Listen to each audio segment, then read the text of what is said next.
ஆண்டவர் உங்களோடு இருப்பாராக.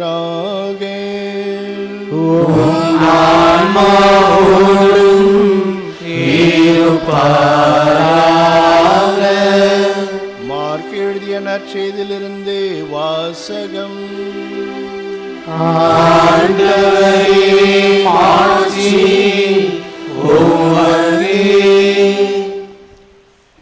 யோவான் கைது செய்யப்பட்ட பின் கடவுளின் நற்செய்தியை பறைசாற்றிக் கொண்டே இயேசு கலிலேயாவிற்கு வந்தார்.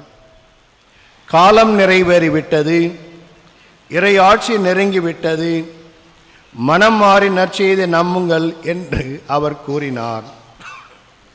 அவர் கலிலேய கடலோரமாக சென்றபோது சீமோனையும் அவர் சகோதரரான ஆந்திரேயையும் கண்டார்.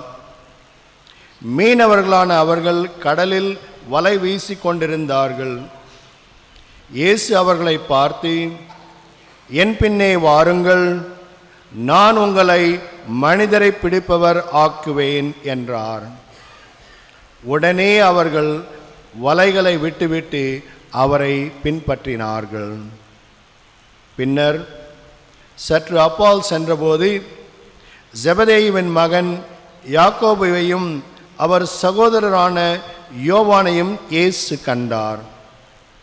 அவர்கள் படகில் வலைகளை பழுது பார்த்து கொண்டிருந்தார்கள். உடனே இயேசு அவர்களையும் அழைத்தார். அவர்களும் தங்கள் தந்தை செபதேயுவை கூலியாட்களோடு படகில் விட்டுவிட்டு அவர் பின் சென்றார்கள். இது கிறிஸ்து வழங்கும் நற்செய்தி. கிறிஸ்துவே உமக்கு புகழ்.